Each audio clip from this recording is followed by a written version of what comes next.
हिंदू धर्म में आषाढ़ माह की पूर्णिमा बहुत महत्वपूर्ण मानी गई है। आषाढ़ पूर्णिमा कई मायनों में खास है। इस दिन लक्ष्मी नारायण की पूजा, गुरु की उपासना के अलावा कोकला व्रत भी किया जाता है।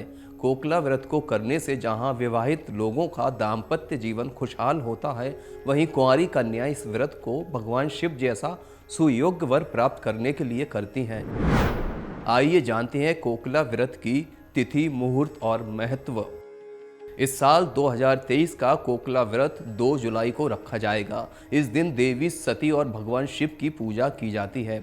मान्यता है कि कोकला व्रत के प्रभाव से विवाहिता को अखंड सौभाग्य और कुंवारी कन्या को उत्तम पति मिलता है। कोकला व्रत को विशेषकर कुंवारी कन्याएं सुयोग्य पति की कामना के लिए करती हैं। जैसे तीज का व्रत भी जीवन साथी की लंबी आयु का वरदान देता है, उसी प्रकार कोकला व्रत एक योग्य जीवन साथी की प्राप्ति का आशीर्वाद देता है। इस व्रत को विधि विधान से करने पर व्यक्ति को मनोवांछित कामनाओं की प्राप्ति होती है। व्रत वाले दिन व्यक्ति को ब्रह्म मुहूर्त में उठना चाहिए। ईश्वर का नाम स्मरण करते हुए अपने सभी दैनिक नित्य कर्म करते हुए स्नान करना चाहिए। इस दिन गंगा स्नान का भी विशेष महत्व होता है। धर्म स्थलों की यात्रा और पवित्र नदियों में स्नान करना चाहिए। स्नान के पश्चात सूर्य को अर्घ्य देना चाहिए। भगवान शिव और माता पार्वती का पूजन आरंभ करना चाहिए। पूजा स्थल पर भगवान का चित्र या फिर प्रतिमा को स्थापित करना चाहिए। शिवलिंग का अभिषेक करना चाहिए। भगवान का पंचामृत से अभिषेक करके गंगा जल अर्पित करना चाहिए। पूजा में सफ़ेद व लाल रंग के पुष्प, बेलपत्र, दुर्वा, गंध, धूप, दीप आदि का उपयोग करना चाहिए।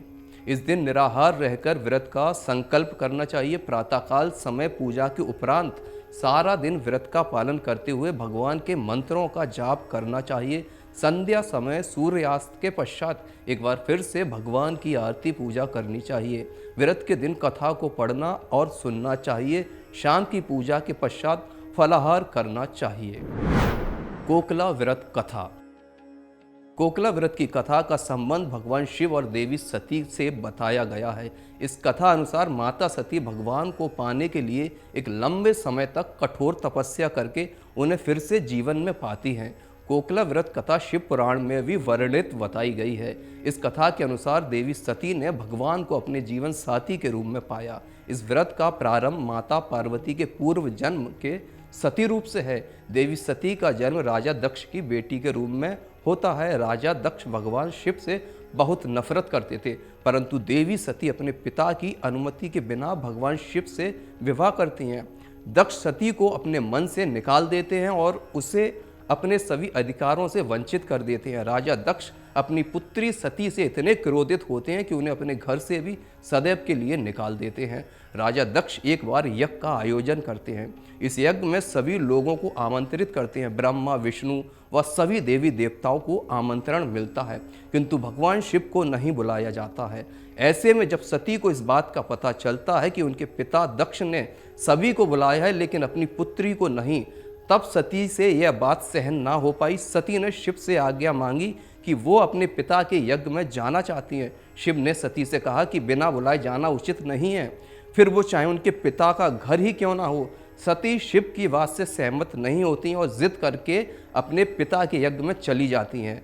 वो शिव से हट करके दक्ष के यज्ञ में चली तो जाती हैं, पर उनके पिता उन्हें पूरी तरह से तिरस्कृत कर देते हैं। दक्ष केवल सती का ही नहीं अपितु भगवान शिव का भी अनादर करते हैं, उन्हें अपशब्द कहते हैं। सती अपने पति के इस अपमान को सह नहीं पाती हैं और उसी यज्ञ की अग्नि में कूद जाती हैं। सती अपनी देह का त्याग कर देती हैं। भगवान शिव को जब सती के बारे में पता चलता है तो वो उस यज्ञ को नष्ट कर देते हैं और दक्ष के अहंकार का नाश होता है।